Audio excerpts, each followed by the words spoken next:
Assignment manager बोले तो am, जिसे हम अपने सिक्योरिटी भाषा में बोलते हैं एएम, असाइनमेंट मैनेजर। इस पे हम स्पेशल कॉल आए हैं, मतलब कई बार मैसेज भी और कॉल भी आ रहा था सर, असाइनमेंट मैनेजर जो होता है उस पे वीडियो बनाइए और उसका क्या ड्यूटी रहता है, क्या रिस्पॉन्सिबिलिटी रहता है, ज्वाइनिंग कैसे रहता है, सैलरी कैसे रहता है, कितना रहता है। तो मतलब मैं आपको A to Z कैप्चर करने वाले हैं इसमें असाइनमेंट मैनेजर पे, जो कैसे जॉब ले सकते हैं, क्वालिफिकेशन क्या चाहिए, सैलरी कितना मिल सकता है आपको, ड्यूटी क्या रहता है, रिस्पॉन्सिबिलिटी क्या रहता है। तो दोस्तों हम आपको पूरा A to Z कैप्चर करने वाले, तो बने रहे हमारे साथ अंत तक, लाइक सब्सक्राइब जरूर कर दीजिएगा। तो चलिए स्टार्ट करते हैं। हेलो नमस्कार, जय हिंद, स्वागत करते हैं दोस्तों आपको हमारे यूट्यूब चैनल में। दोस्तों मेरा नाम है रंजीत कुमार और हम आपको जॉब से रिलेटेड इन्फॉर्मेशन प्रतिदिन सुबह को 10 बजे देते हैं। दोस्तों देखा जाए ऑल इंडिया में कम से कम 8 से 10 स्टेट ऐसे हैं जहाँ पे मैं लगाता हूँ लड़कियों को जॉब के लिए, सिक्योरिटी गार्ड के लिए। 1200 कंप्लीट हो गया। दोस्तों ये हम पॉइंट पे बात आते हैं, जो G4S सिक्योरिटी हो या SAS हो या ऑल टू ऑल कोई भी सिक्योरिटी हो, वहाँ पे असाइनमेंट मैनेजर का हर सिक्योरिटी कंपनी में आप देखते होंगे, जो जहाँ पे 40 से 50 सिक्योरिटी गार्ड का मैन पावर प्लस रहता है, तो वहाँ पे एक असाइनमेंट मैनेजर रहता है।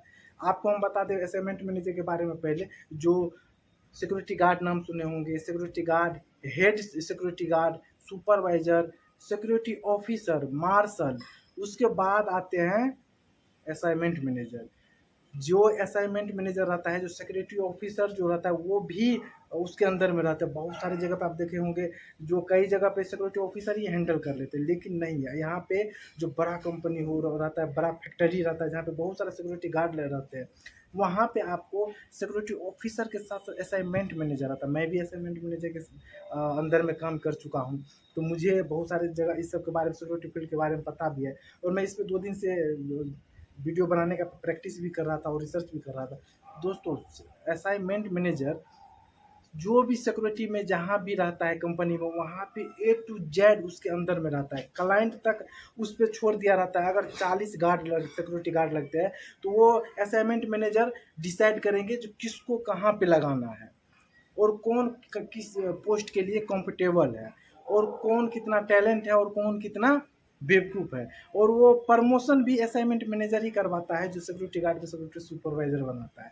और दोस्तों इसमें मैं सबसे पहले बात करूं, क्लाइंट जो रहता है, क्लाइंट फेस टू फेस जो भी मैसेज रहता है, जो भी कोई नए ट्रेनिंग प्रोसेस रहता है, जो चाहे मॉक ड्रिल करवाना होता है, तो क्लाइंट डायरेक्ट असाइनमेंट मैनेजर से बात करता है, मीटिंग करता है। सप्ताह में 1 बार मीटिंग होता ही रहता है। अगर कंपनी में अगर राउंड पे चल रहा है अगर असाइनमेंट मैनेजर, तो वो क्लाइंट से hand to hand any time बात करते रहते हैं, जो क्या मैसेज है, कोई प्रॉब्लम तो नहीं है, कोई इशू तो नहीं है। और उसके बाद असाइनमेंट मैनेजर का ड्यूटी जो है रहता है सिक्योरिटी गार्ड को हैंडल करना।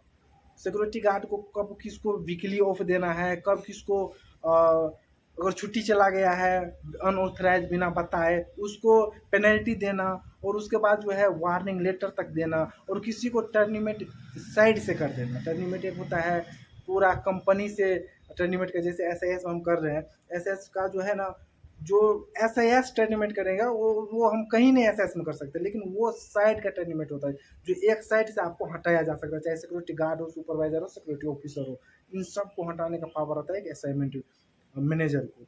तो दोस्तों असाइनमेंट मैनेजर के बारे में तो मैं आप सबको ड्यूटी के बारे में बता दिया हूँ। उसके बाद सैलरी, किसी को अगर सैलरी टाइम पे नहीं आता है, तो वो कौन हैंडल करता है, तो वो असाइनमेंट मैनेजर। सिक्योरिटी का डायरेक्ट कंप्लेन कर सकता है किसको, असाइनमेंट मैनेजर को। वो सैलरी उसको टाइम पे दिलवाना, बिलिंग जो कंपनी वाले रहते हैं, वो कंप्लेन, अब चाहे वो बिलिंग का पूरा फाइल देते हैं असाइनमेंट मैनेजर को, और वो असाइनमेंट मैनेजर क्लाइंट से पास करवाना, टाइम टेबल पर सैलरी पेमेंट करवाना, ये उसके अंदर में रहता है। क्योंकि अब देखा जाए सीधा भाषा में, तो क्लाइंट हो गया और इधर हो गया आपका एजेंसी वाले, सिक्योरिटी एजेंसी वाले, इसके बीच में पूरा का पूरा जानकारी पास करते रहते हैं। क्लाइंट के द्वारा जो भी मैसेज रहते हैं वो पास करते हैं एजेंसी, सिक्योरिटी एजेंसी को, और जो सिक्योरिटी एजेंसी को पास करने वाला मैसेज रहता है वो डायरेक्ट बात करते हैं क्लाइंट से।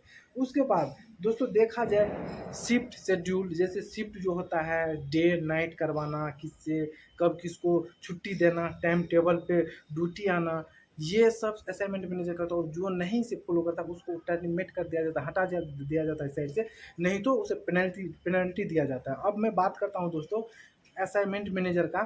जो लड़के अगर किसी आपस में झगड़ा कर जाते हैं, आज से चाहे सिक्योरिटी गार्ड हो चाहे वर्कर कर्मचारी बहुत सारे रहते हैं, किसी से बहस करते हैं, तो वहाँ पे असाइनमेंट मैनेजर का ही रोल रहता है।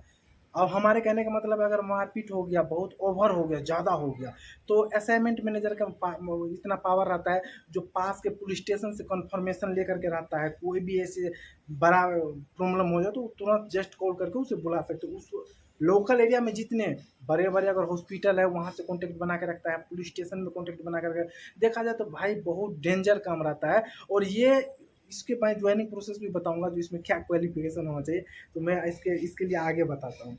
मेन पावर, लड़के अगर शॉर्ट हो जाते हैं, भाग जाते हैं, तो लड़के के मेन पावर भी पूरा करना, वैसे तो फील्ड ऑफिसर का काम रहता है, लेकिन असाइनमेंट मैनेजर भी इसमें सपोर्ट करते हैं और हैंडल करते हैं। उसके बाद देखा जाए दोस्तों, असाइनमेंट मैनेजर का अगर आप ज्वाइनिंग सैलरी, तो मैं लास्ट में बोलूँगा, ज्वाइनिंग के बारे में बात करूँ तो ज्वाइनिंग के बारे में उसको ग्रेजुएशन कंप्लीट रहना चाहिए, और इंग्लिश तो भाई अच्छे खासे बोलना चाहिए। अगर इंग्लिश अगर नहीं चलेगा रहेगा आपको, तो क्लाइंट से कोई अगर विजिटर आ गया, चाहे कोई अदर जैसे आप बड़े बड़े IT सेक्टर में जाएंगे तो अदर कंट्री से आ जाते हैं, फॉरनर आ जाते हैं विजिटर, जो इंग्लिश में बात करते, तो भाई इंग्लिश प्रॉपर आना चाहिए उसको, तब जा कर के आपको उससे बात करेंगे, क्या प्रॉब्लम है, किससे मिलना है, मतलब A to Z ये इंग्लिश टॉकिंग ज़बरदस्त होना चाहिए। ग्रेजुएशन तो होना ही चाहिए। अब उसके बाद मैं बात करता हूँ, ये अप्लाई कौन कर सकते हैं दोस्तों, आपको कम से कम 5 से 10 साल के बीच में एक्सपीरियंस होना चाहिए सिक्योरिटी ऑफिसर का, फिर जा कर के आप अप्लाई कर सकते हैं असाइनमेंट मैनेजर के लिए।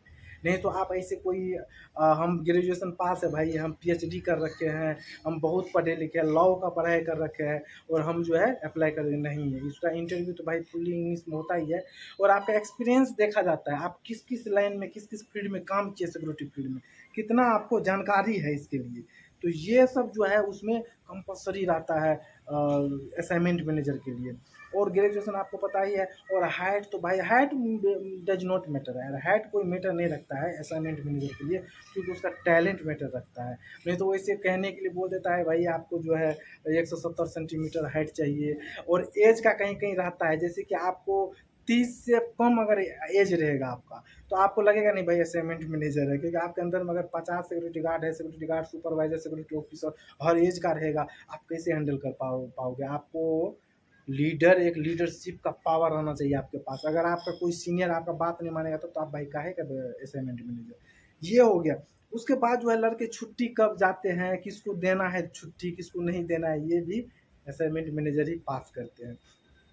ट्रेनिंग महीने में एक बार होता है, कई जगह बड़े बड़े कंपनी 15 दिन में भी एक बार होता है। ये ट्रेनिंग का शेड्यूल सेट करना ये असाइनमेंट मैनेजर का रहता है, जो ट्रेनिंग उसका कब कितने बजे कब कितने तारीख को होना चाहिए, ये शेड्यूल फिक्स करता है असाइनमेंट मैनेजर। उसके बाद दोस्तों देखा जाए, उसको हर एक महीने में तो ट्रेनिंग होगा ही, और उसका महीने में साल को छोड़ महीने में सिक्योरिटी गार्ड का आपको यूनिफॉर्म आपको पता ही है, प्रेस करके झकास होना चाहिए सिक्योरिटी गार्ड का, शूज जूते पॉलिश होना चाहिए, कैप, उसके बाद जो है टाई पूरा प्रॉपर होना चाहिए। उसका नोटिस करता है असाइनमेंट मैनेजर। अगर जिसका गड़बड़ रहेगा, गलत रहेगा, उसको 1 दिन 2 दिन 3 दिन बोलेगा, उसके बाद एक महीने के बाद उसको जो है पूरा पेनल्टी ठोक देगा उस पर, जो भाई आपको ये गड़बड़ है, आप इस पर सुधार करो, नहीं तो भाई आप यहाँ हमारे पास नहीं कर सकते। ये हम सबके साथ भी हो रखा है, इसलिए मैं बोल रहा हूँ। अगर जूते भी अगर नहीं पॉलिश है तो भाई उसके लिए पेनल्टी 200-100 मार देगा। नेट में सो जाते हैं उसके लिए भी पेनल्टी मार देगा भाई, नहीं तो आपको यहाँ से जा सकते हैं। ये सब हो गया सिक्योरिटी का A to Z। किसी हम छोटे मोटे अगर प्रॉब्लम होते हैं सिक्योरिटी गार्ड को, वो खुद हैंडल करेंगे उसमें जो है। और बहुत से जगह पे सिक्योरिटी गार्ड को सपोर्ट भी करते हैं। ज्वाइनिंग प्रोसेस आप सबको बता दिए, जो आपको क्वालिफिकेशन के साथ साथ टैलेंट बहुत ही जरूरी है। एक्सपीरियंस तो 5 से 10 साल होना चाहिए सिक्योरिटी फील्ड का, वो भी सिक्योरिटी ऑफिसर का। ऐसे नहीं है हम सिक्योरिटी सुपरवाइजर में भाई मैं 10 साल किया हूँ सर, मैं असाइनमेंट मैनेजर बन जाऊँगा। ये 1% ही देखने को मिलता है, लेकिन ये बिल्कुल नहीं होता है। उसके बाद इमरजेंसी देखा जाए, इमरजेंसी नंबर बहुत सारे सिक्योरिटी गार्ड को याद दिलवाते हैं, इमरजेंसी कब क्या हो जाए इस पर सिक्योरिटी गार्ड को मोटिवेट करते रहते हैं, भाई ये इमरजेंसी हो सकता है, हम लोग को तैयार रहना है। और सिक्योरिटी गार्ड को मोटिवेट करते ही रहना है, क्योंकि अब इसमें देखा जाए आपका रिस्पेक्ट भी करेगा एज ए असाइनमेंट मैनेजर। तो आपको कब, जब तक आप उसको जो है मोटिवेट नहीं करेंगे, आपको 2 महीने 6 महीने में किसी किसी गार्ड को जो अच्छा काम कर रहा है उसका प्रमोशन देना पड़ेगा। अगर प्रमोशन नहीं करोगे तो फिर आपको guard guard security guard respect भी नहीं करेगा। उसके बाद जो है कोई कभी एक्शन लेना पड़ जाए, कोई डिसीजन लेना पड़ जाए, कोई अनहोनी घटना हो जाए, तो उस टाइम एनी मतलब तुरंत रिस्पॉन्स लेना पड़ता है और एक्शन लेना पड़ता है। बोले तो आपको अगर कोई घटना दुर्घटना हो गया तो आपको क्लाइंट से पूछना नहीं पड़ता है, उसी time on the spot report देना पड़ता है उसको एज ए असाइनमेंट मैनेजर। कोई घटना हो गया, छोटा बड़ा घटना दुर्घटना, तो वो पे रिपोर्ट बनवाना सिक्योरिटी गार्ड से, उस टाइम में कौन मौजूद है, ये सब ड्यूटी बहुत ही इंपॉर्टेंट रहता है असाइनमेंट मैनेजर का। उसके बाद जो जाकर के ये रिपोर्ट आपको क्लाइंट को सौंपना है, प्लस दूसरा आपको जो है अपने एजेंसी को सौंपना है, जो आप सिक्योरिटी एजेंसी में काम करते हैं, G4S हो, एस सिक्योरिटास हो, कोई भी जो कंपनी हो। तो ये सब बहुत इंपॉर्टेंट रहता है एज ए असाइनमेंट मैनेजर के लिए। अब मैं नेक्स्ट बात करूँ इसका, जो सबसे इंपॉर्टेंट रहता है इंटरव्यू, तो चलिए आपको हम बता दें, इतना अगर आप जान गए तो आप इंटरव्यू पास कर ही जाएंगे। अब नेक्स्ट आते हैं सैलरी पे, जो सबसे लड़के इंतजार करते थे सैलरी का। दोस्तों सैलरी इसमें जो है आपको 30,000 से 65,000 रुपया तक salary as a assignment manager का रहते हैं, जिसमें से मैं एक G4S में असाइनमेंट मैनेजर को लगवाया था, जो एक्स सर्विसमैन था BSF का, तो उसको 64,000 रुपया सैलरी हुआ था, जो 64,000 रुपया था, जो कि उसका 10 घंटे का ड्यूटी था और 30 दिन, 10 घंटे 30 दिन ड्यूटी करना था, और उसको जो है 64,000 रुपया सैलरी था उसका, वो भी G4S में।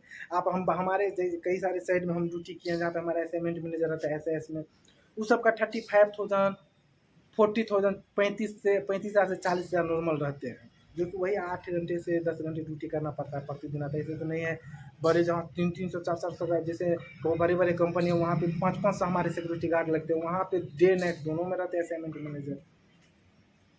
तो ये असाइनमेंट मैनेजर का जो है प्रॉपर ड्यूटी हो गया, ज्वाइनिंग हो गया, और उसके बाद सैलरी हो गया।